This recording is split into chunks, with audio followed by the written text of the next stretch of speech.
아직 예수께서 말씀하실 때에 회당장의 집에서 사람들이 와서 회당장에게 이르되 당신의 딸이 죽었나이다. 어찌하여 선생을 더 괴롭게 하나이까?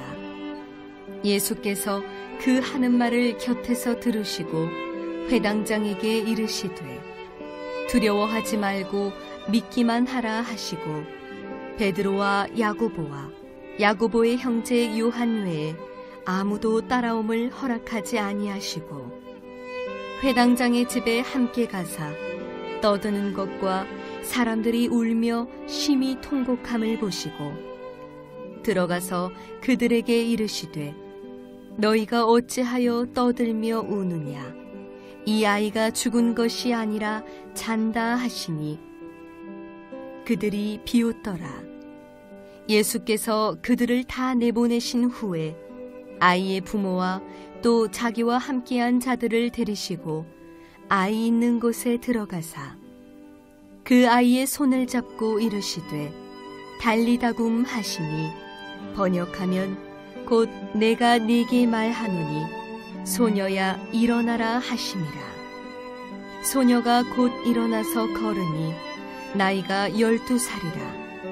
사람들이 곧 크게 놀라거늘 예수께서 이 일을 아무도 알지 못하게 하라고 그들을 많이 경계하시고 이에 소녀에게 먹을 것을 주라 하시니라.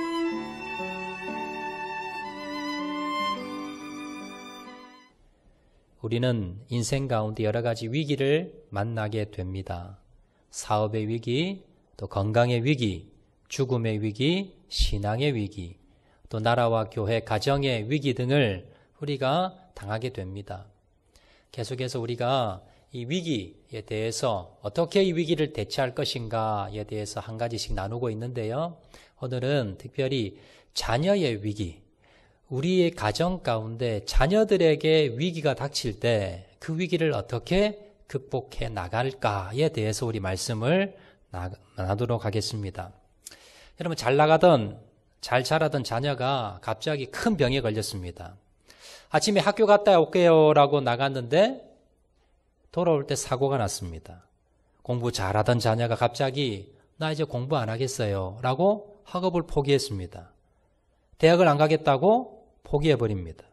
게임에 중독에 빠지고 비행 청소년이 되고 문제 일으킵니다. 착실하게 잘 자라던 자녀가 갑자기 가출을 하고 여러 가지 문제를 일으킵니다. 부모 속을 썩이면서 여러 가지 문제를 일으킵니다. 부모 입장에서 보면 어떻습니까? 자식 하나 바라보고 젊어서부터 이 고생 저 고생, 자식 잘 되기만 바라보고 우리 자녀 훌륭하게 키우는 것 하나 바라보고 그걸 희망 삼아서 지금까지 고생하면서 열심히 살았는데, 그런데 자녀가 나중에 문제가 생겼습니다. 자녀에 큰 어려움이 왔습니다. 자녀가 삐뚤어졌습니다. 여러분, 이런 일을 당할 때 얼마나 여러분의 인생이 날아간 것 같고요. 여러분의 배신감이 들 것이고 여러분 낙심과 절망이 아마 빠질 겁니다. 오늘 본문을 통해서 우리 자녀들에게 이러한 어려움이 오고 문제가 났을 때, 위기를 당했을 때 우리는 어떻게 그 자녀 문제를 해결해야 되는가? 또한 자녀의 위기를 통해서 부모님에게 주시는 메시지는 무엇인가? 오늘 본문을 통해서 한번 살펴보도록 하겠습니다. 자, 오늘 본문에 보시면 회당장이라고 하는 야이로라는 사람이 등장을 하는데요. 이 야이로에게는 12살 난 무남 동녀 딸 하나가 있었습니다. 그런데 이 아이가 얼마나 여러분 예쁘겠습니까? 그런데 이 아이에게 문제가 생겼습니다. 갑자기 죽을 병에 든 겁니다. 유대 사람들은 각 지역마다 마을마다 회당이란 걸 만들었습니다. 이 회당은 거기에서 기도도 하고 말씀도 가르칩니다. 종교 생활만 하는 것이 아니라 여기에서 마을의 재판도 열고, 그리고 혼인신고, 사망신고, 출생신고부터 시작해서 여러 가지 행정적인 업무까지 다 총괄하는 그런 마을의 아주 행정의 중심입니다. 모든 일이 이 회당을 통해서 다 이루어집니다. 그래서 회당에 대표되는 회당장이라고 하면 그 마을에서 가장 존경받고 그 말에서 가장 뭡니까? 그래도 지도자급에 있는 인지도가 있는 이런 사람들이 회당장을 하는데 오늘 본문에 나오는 이 야이로라는 사람이 회당장 출신이었습니다. 믿음도 좋은 사람, 그리고 학벌도 좋고 똑똑하고, 그리고 인덕도 있고 여러 가지 판단력도 좋은 이런 사람을 회당장으로 세우는데, 그런데 이 회당장도 자녀 문제가 생기니까 어찌할 바를 모르는 겁니다. 자녀가 갑자기 딸이 아프게 됐는데 곧 뭡니까? 곧 죽을 것 같습니다. 그런데 아무리 자기가 똑똑하고 아무리 신앙이 좋아도 고치지를 못하는 겁니다. 자, 그런데 그가 이런 소문을 듣게 됩니다. 예수라는 사람이 있는데 그 예수님이 한번 손만 얹으면 무슨 병이든지 다 낫는다라는 소문을 듣게 됩니다. 그리고는요, 수소문을 해서 예수님을 찾아갔습니다. 예수님을 찾아가서 간절히 부탁하면 들어줄 거야. 오늘 보면 22절, 23절입니다. 회당장 중에 하나인 야이로라 하는 이가 와서 예수를 보고 발 아래 엎드려 간곡히 구하여 이르되 내 어린 딸이 죽게 되었사오니 오셔서 그 위에 손을 얹으사 그로 구원을 받아 살게 하소서 하거늘. 예수님이 어디 있다는 소문을 듣고는요, 이 아버지가 열심히 뛰어갔습니다. 그리고는 자기 체면 다 버리고 예수님 앞에 그냥 무릎을 꿇습니다. 그리고 간절히 부탁합니다. 우리 어린 딸이 죽어가고 있습니다.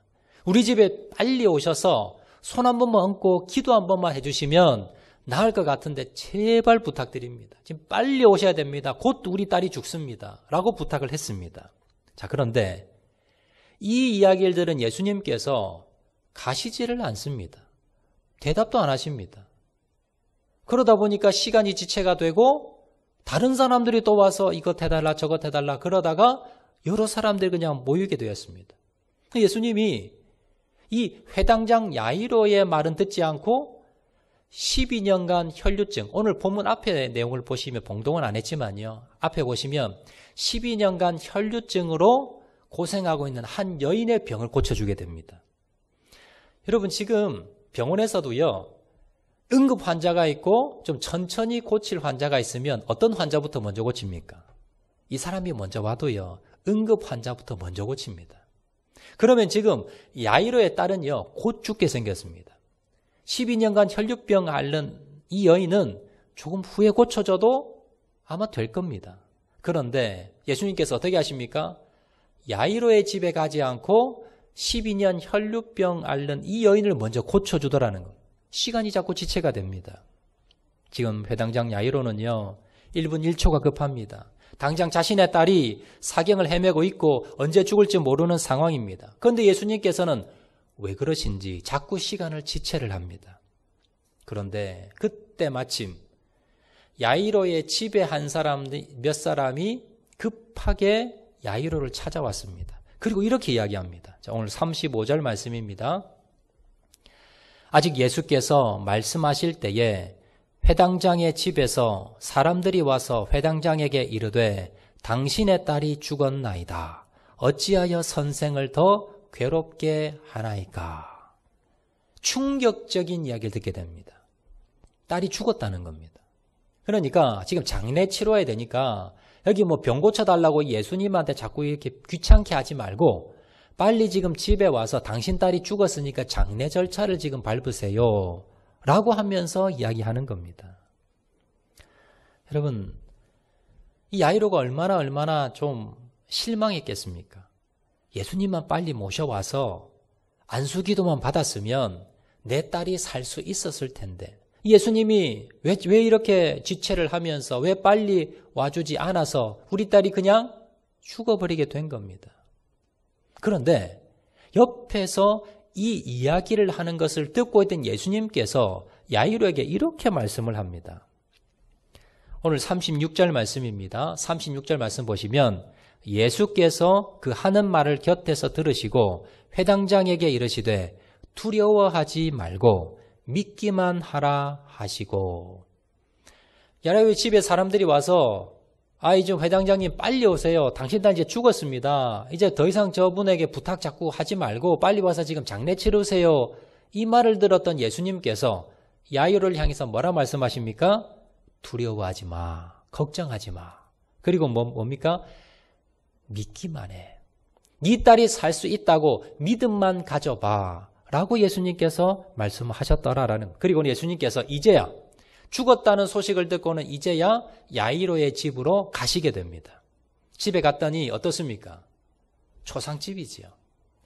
12살 난 딸이 죽었으니 사람들이 모여서 친척이나 가족들이 다 모여서 울고불고 난리가 났습니다. 통곡 소리가 저 멀리서 들립니다. 예수님께서 통곡하고 있는 사람들에게 이렇게 이야기하십니다. 울지 마세요. 왜냐? 이 아이는 지금 죽은 것이 아니라 자고 있습니다. 이렇게 이야기하는 겁니다. 사람들이 뭐라 그러겠어요? 아니 지금 이 딸이 죽은 걸 봤는데 멀리서 갑자기 와가지고는 아이의 상태도 잘 모르면서 뭐라 그럽니까? 잔다는 거예요. 사람들이 비웃습니다. 예수님께서요, 이 죽은 이 야이로의 딸에게 갑니다. 손을 딱 잡습니다. 그리고는 달리다굼이라고 말씀합니다. 이 달리다굼이라는 말이 무슨 말이냐면 아람어로 소녀야 일어나라 라는 뜻입니다. 우리가 자녀들이 아침에 이제 학교 가야 되면 이제 아침에 이제 엄마가 깨우지요. 얘야 빨리 일어나서 밥 먹고 학교 가. 그때 일어나라는 그 단어가 달리다굼입니다. 예수님께서 이 소녀의 손을 잡으시고는요, 달리다굼 하시니 이 소녀가 어떻게 됩니까? 눈을 번쩍 뜨고 일어나게 되었다는 겁니다. 아이에 먹을 것을 주라 하시고, 그리고 예수님께서 이 이야기는 외부에 발설하지 말아주세요 라고 하면서 오늘 본문의 내용이 끝이 나고 있습니다. 자, 오늘 본문을 보면서 우리가 좀 예수님께서 우리 야이로의 딸을, 죽은 딸을 고쳐주셨군요. 이 은혜를 받는데, 근데 우리가 의문이 무엇이냐? 왜 죽을 때까지 내버려 뒀냐는 겁니다. 예수님이 그 자리에 가지 않으셔도 말씀으로도 이 아이를 살릴 수 있고요. 그리고 얼마든지 빨리 가셔서 안수하셔서 살릴 수 있는데 왜 예수님께서는 일부러 지체하셨다가 아이가 죽고 난 뒤에야 오셨냐는 겁니다. 그리고 죽고 난 뒤에 왜 살려주셨냐는 거예요. 이 부모 마음이 어땠겠습니까? 하루에요, 천당과 지옥을 왔다 갔다 했을 겁니다. 얼마나 가슴 졸였고 얼마나 충격을 받았겠습니까? 그런데 왜 예수님께서는 그걸 아시면서도 이렇게 회당장 야이로의 마음을 간이 철렁 내려앉도록 그렇게 예수님께서 야이로에게 힘들게 해주셨냐라는 겁니다. 그 이유는요, 바로 회당장 야이로의 믿음의 성장을 위해서, 믿음을 가지게 하기 위한 예수님의 방책이었습니다. 야이로가 예수님께 가서 빨리 우리 딸에게 오셔서 안수 기도해 주세요. 그랬을 때 예수님이 바로 오셔서 기도해 주셨으면 아이고 감사합니다라고 하면서 그냥 끝났을 겁니다. 그런데 무슨 이유인지 예수님은 자꾸 지체를 하지요. 그리고는 자기 딸보다 더 급하지 않은 사람을 막 고쳐주고 계십니다. 그러다가 드디어 자기 딸이 죽었다는 이야기를 듣게 됩니다. 그런데 그때 예수님께서 36절 말씀 보시면요, 이렇게 기록합니다. 오늘 보면 36절에 예수께서 그 하는 말을 곁에서 들으시고 회당장에게 이르시되 두려워하지 말고 믿기만 하라. 예수님이 야이로에게 이 말씀 하시기 위해서 지체한 겁니다. 두려워하지 말고 믿기만 하라. 지금 이 말씀을 했다는 것은 무엇이냐면 야이로가 어떻습니까? 두려워했다는 겁니다. 그리고 예수님을 믿지 않았다는 겁니다. 예수님 찾아가면 그냥 낫게 해줍니다라고 하니까 지푸라기 잡는 심정으로 찾아온 거지, 예수님만 만나면 내 딸이 죽어도, 내 딸이 아무리 힘든 상황이라도 예수님을 만나면 우리 딸은 살 수 있을 거야. 우리 자녀의 문제가 아무리 커도 예수님에게만 나가면 예수님이 어떤 상황이라도 고쳐주실 거야라는 믿음은 없었다는 겁니다. 그래 예수님께서 이 야이로의 믿음을 드러내시고, 그리고 그 믿음 없음에 믿음을 견고케 하기 위해서, 그래서 이 딸을 죽을 때까지 지체하셨다가 그리고는 살려주셨더라라는 겁니다. 우리도 마찬가지입니다. 우리가 자녀를 키우면서 자녀들이 여러 가지 문제를 일으킬 때가 있습니다. 병에 걸릴 때 있고요. 사고를 당할 때 있습니다. 학업과 진로에 위기가 올 때가 있습니다. 사춘기가 되면서 그렇게 착했던 아이가 이제 반항을 합니다. 시집 장가 보냈다고 여러분 자녀들이 문제가 없는 게 아니잖아요. 여러 가지 자녀들이 문제를 일으키고 또 일으킵니다. 또 자녀들이 위기를 당하고 어려움을 당합니다. 그때 우리는 생각이 들지요. 아니 왜 내 배에서 저런 자식이 나왔나?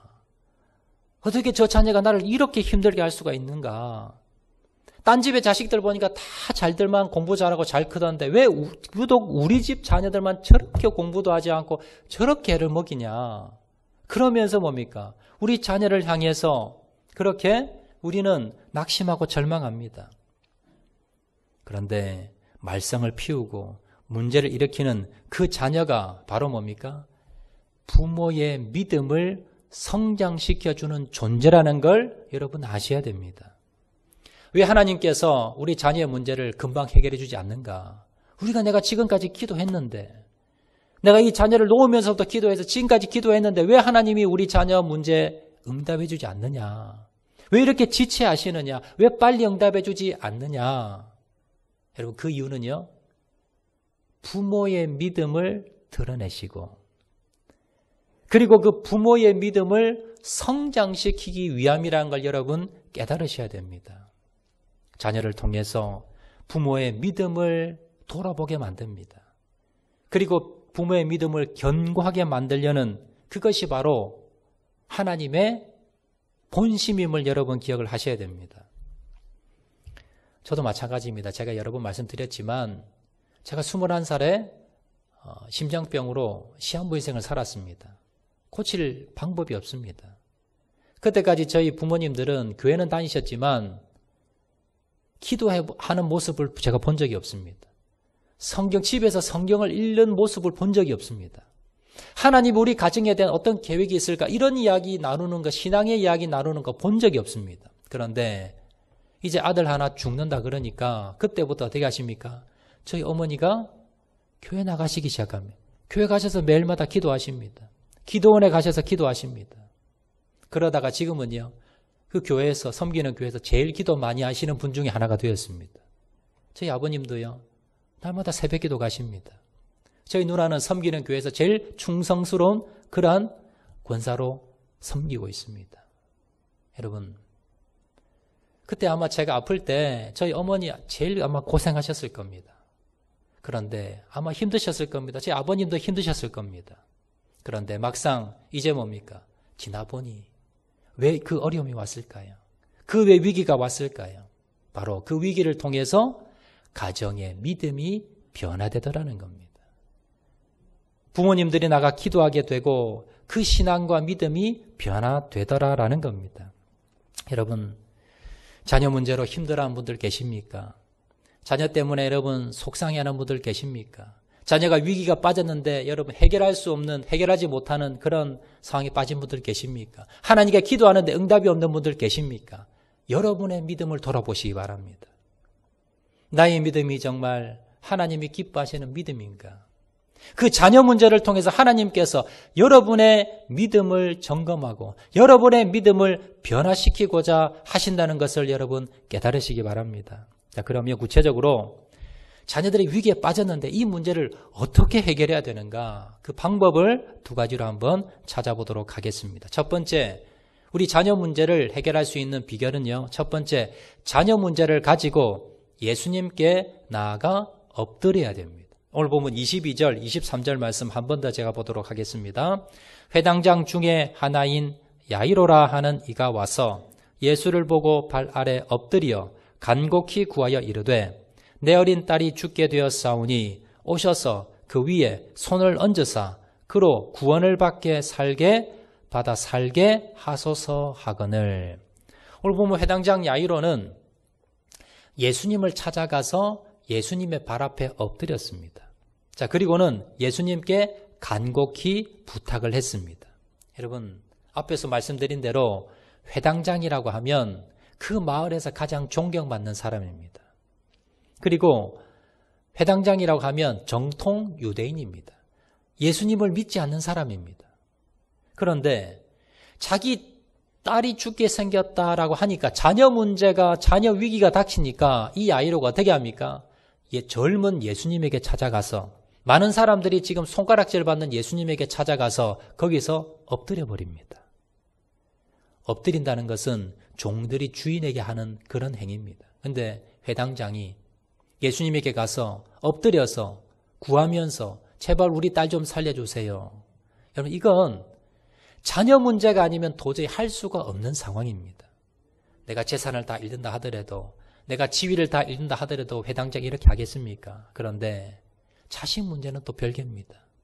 내 자식이 죽는다 그러니까 내 자존심이 무슨 상관이고 내 직업이 무슨 상관이고, 여러분, 내 권력이 무슨 상관입니까? 자존심 다 내려놓고 예수님께 엎드린 겁니다. 그리고는 어떻게 합니까? 부르짖어서 도와달라고 부탁을 한 겁니다. 여러분, 우리도 마찬가지입니다. 자녀에게 문제가 생기면 가장 먼저 뭡니까?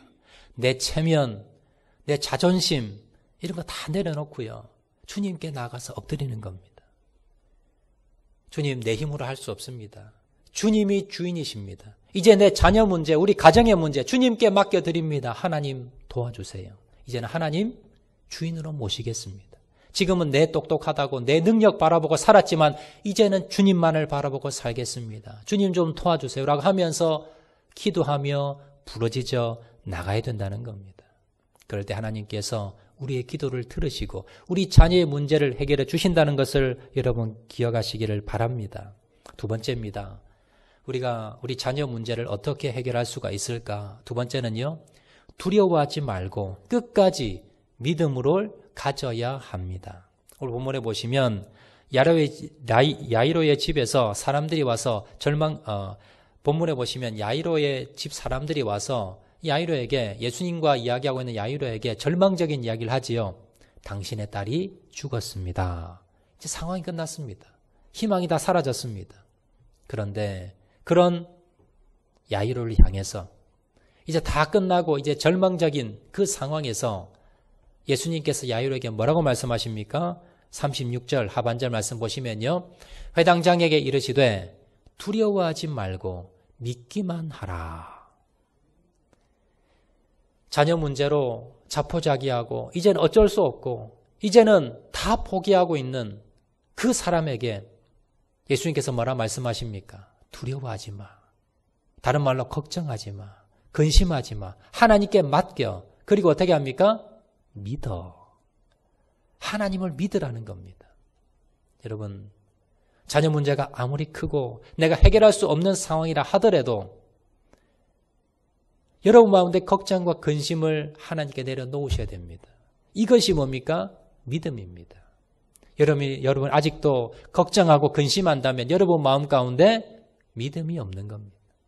지금 예수님께서는 야이로의 딸을 고쳐주는 게 문제가 아니라 야이로의 믿음이 없음이 중요한 겁니다.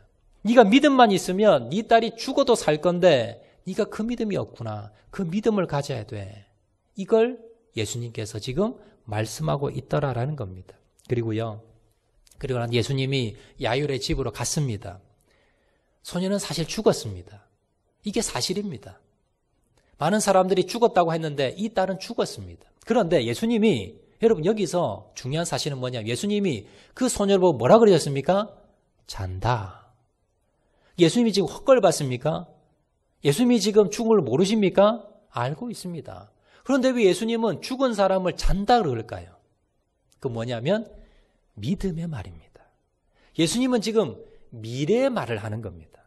지금은 죽었지만 일어날 거니까 얘는 뭡니까? 자는 거라는 겁니다. 여러분, 우리도 마찬가지입니다. 예수님은요, 이 야이로의 딸을 바라보면서 현실을 바라본 것이 아니라 미래를 바라봤고요, 미래의 언어를 썼습니다. 미래의 눈으로 이 자녀를 바라본 겁니다. 여러분도요, 여러분의 자녀를 바라보면서 이 예수님의 눈으로 바라보셔야 됩니다. 미래의 눈. 현재는 어떻습니까? 현실은 어떻습니까? 구제불능입니다. 한심합니다. 낙심과 절망이 됩니다. 이것이 사실 현실입니다.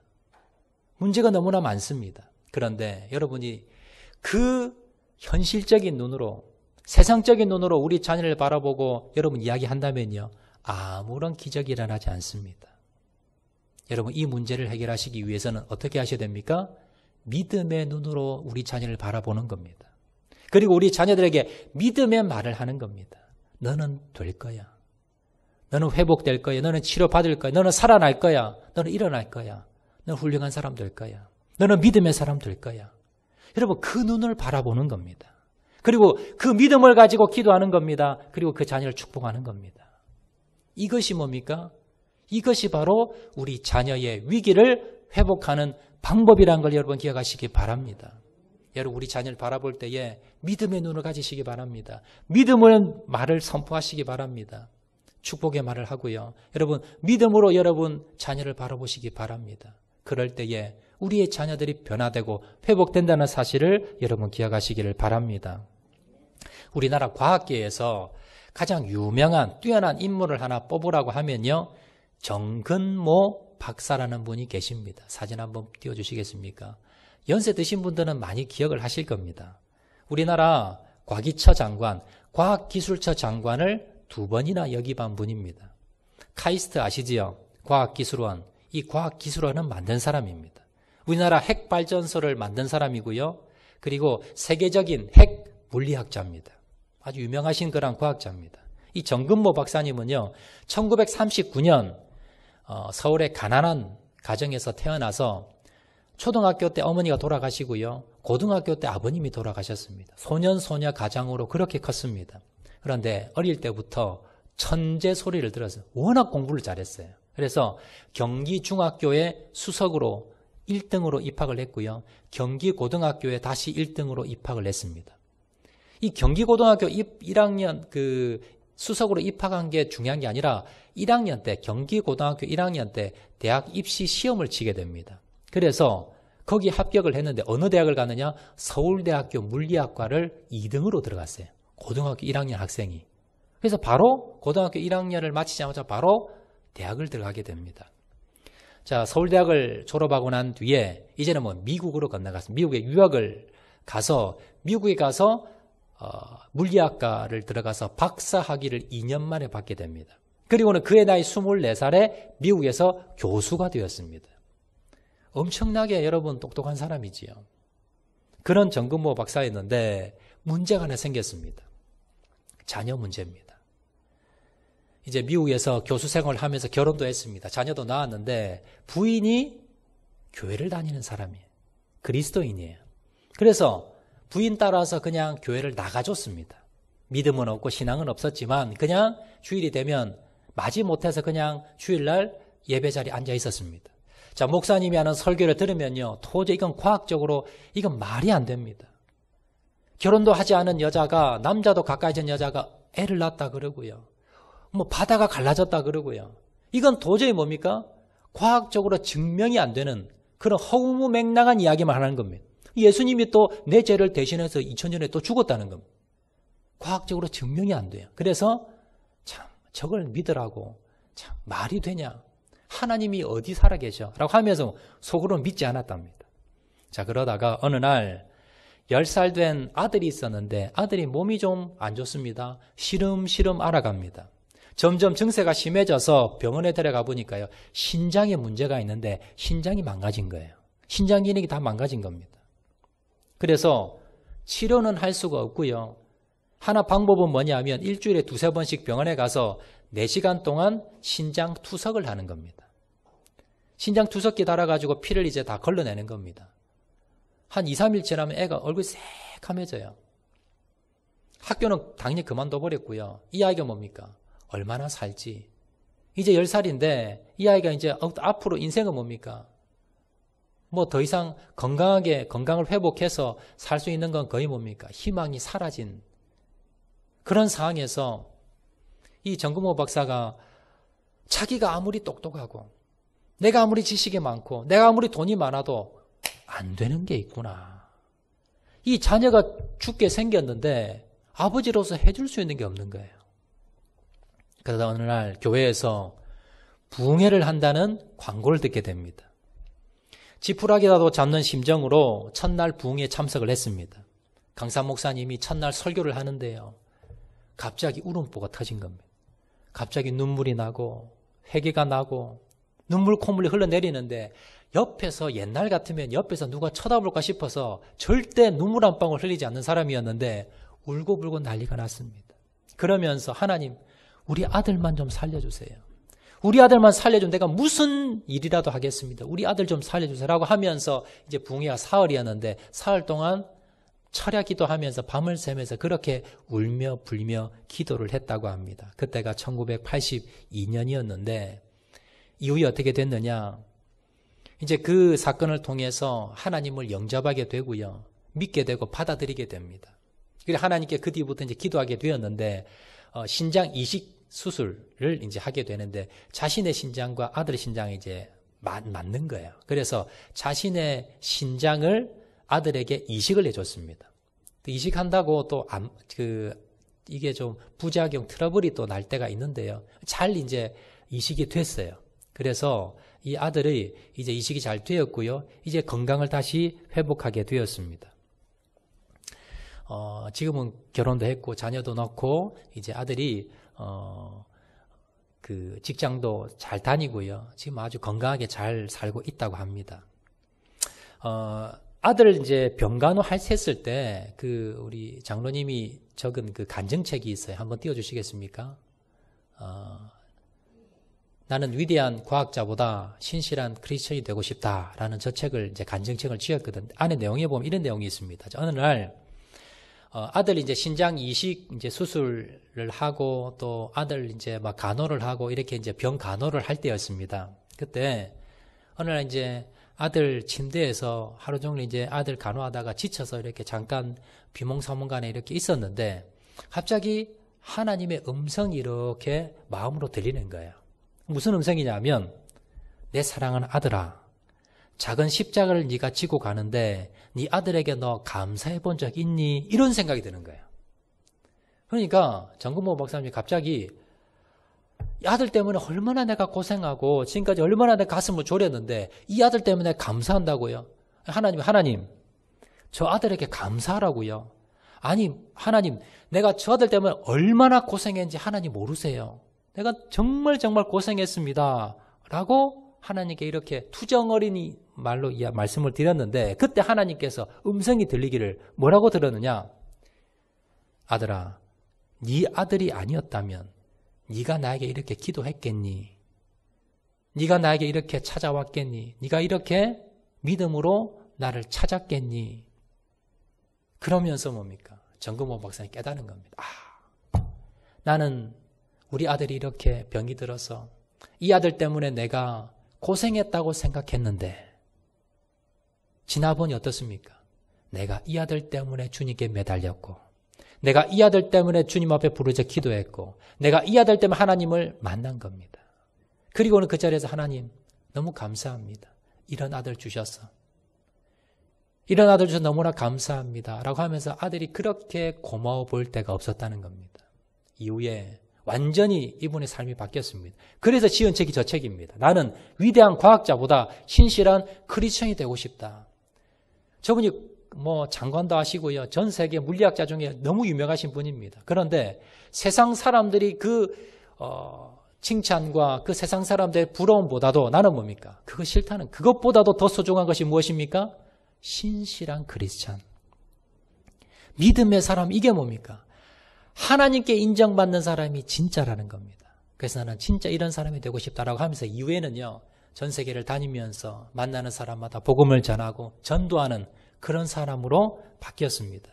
장로님의 저 책, 나는 위대한 과학자보다 신실한 크리스천이 되고 싶다, 이 안에 내용을 제가 한번 읽어드리겠습니다. 이런 내용이 있습니다. 신을 과학적으로 증명할 수 있다면 그것은 벌써 신이 아니다. 인간이 모든 것을 정복한다 할지라도 하나님의 영역을 영원히 침범할 수는 없다. 어찌 과학으로 하나님을 증명할 수가 있단 말인가? 그런데도 나는 분명하게 말할 수 있다. 하나님은 살아 계시고 나는 그 하나님을 믿는다. 내 삶을 통하여 끊임없이 사랑을 베풀어 주셨던 하나님, 세미한 음성으로 때로는 위로해 주셨고 때로는 나아갈 길을 인도해 주셨던 그 하나님을 나는 믿는다. 지나온 삶을 돌아보면서 더욱 그것을 깨닫게 되며 감사한다. 이렇게 책에 적고 있습니다. 자기가 위대한 과학자였습니다. 그런데 그 과학으로는 하나님을 증명할 수가 없다는 겁니다. 왜냐하면 하나님이 더 높으시고 크신 분이기 때문에 보잘것없는 과학으로 이게 증명이 안 된다는 겁니다. 하나님은요, 과학으로 증명하는 분이 아니라 어떤 분입니까? 살아계시기 때문에 내가 만나는 분입니다. 만나고 느끼는 분이지, 여러분 연구해서 여러분 과학으로 증명하는 분이 하나님이 아니라는 겁니다. 그 하나님이 있다라고 살아계시다라고 믿고 나갔더니 하나님이 살아계셨다라는 겁니다. 그리고 그 하나님께 내 자녀 문제를 올려드렸더니 해결해 주셨다라는 겁니다. 그리고 그 자녀를 통해서 내가 이 하나님을 만나게 되었으니 나는 뭡니까? 복받은 사람이고 그 자녀는 뭡니까? 복덩어리였다는 겁니다. 이것이 정근모 박사 장로님의 간증입니다. 말씀 뵙도록 하겠습니다. 여러분, 자녀 때문에 힘들어하는 분들 계십니까? 자녀 문제 때문에 여러분 아직도 골머리 썩고 있는 분들 계십니까? 자녀의 위기는요, 부모의 신앙을 경고하기 위한 하나님의 방편입니다. 자녀 위기 가운데 여러분 어떻게 하셔야 됩니까? 먼저 그 자녀 문제를 가지고 예수님께 엎드려야 됩니다. 예수님께 나아가서 기도하고 부르짖어 기도해야 됩니다. 두 번째, 두려워하지 마시기 바랍니다. 걱정하지 마시기 바랍니다. 그 문제, 자녀 문제를 하나님께 맡기는 겁니다. 하나님 책임져 주시옵소서. 지금까지 내 자녀인 줄 알았는데 이제는 뭡니까? 하나님 자녀입니다. 하나님 책임져 주세요. 그리고는 믿음을 가지는 겁니다. 하나님이 변화시켜 주실 거야. 기도해도요, 당장 응답이 없습니다. 점점 우리 자녀의 문제는 더 커집니다. 그런데도 어떻습니까? 믿고 주님을 의지하라는 겁니다. 주님께서는 그 부모의 믿음을 보고 계신 겁니다. 우리가 믿음을 보여준다면 주님께서 우리 자녀 문제 해결해 주실 것입니다. 자녀의 문제 가운데 고민하고 힘들어하는 분들 계신다면 주님 앞에 오늘 나가시기 바랍니다. 그 문제를 주님께 맡겨드리기 바랍니다. 그리고 나의 믿음을 점검해 보시기 바랍니다. 나는 정말 믿음이 있었나? 나는 정말 하나님 앞에 인정받는 믿음이었나? 그걸 바라보시면서 하나님, 내가 이제는 믿고 나가겠습니다. 주님께 맡겨드리겠습니다. 내가 믿음으로 나가겠습니다. 주님, 우리 자녀 문제 이제 하나님 맡겨드립니다. 주님, 나의 믿음을 견고케 되게 도와주셔서 우리 자녀 믿음 해결받게 도와주시고 우리가 믿음의 부모가 될 수 있도록 은혜 베풀어 주시옵소서. 간구하고 나가시는 저와 여러분 되시기를 주의 이름으로 축원을 드립니다. 말씀 생각하면서 우리 찬양하도록 하겠는데요, 우리 날마다 숨쉬는 순간마다 찬양하도록 하겠습니다.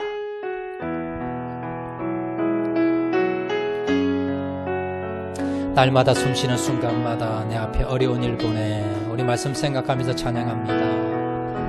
날마다 숨쉬는 순간마다 내 앞에 어려운 일 보내 주님 앞에 이 몸을 맡길 때 슬픔 없네 두려움 없네 주님의 그 자비로운 손길 항상 좋은 것 주시도다 사랑스레 아픔과 기쁨을 수고와 평화와 안식을 날마다 주님 내 곁에 계셔 자비로 날 감싸주시네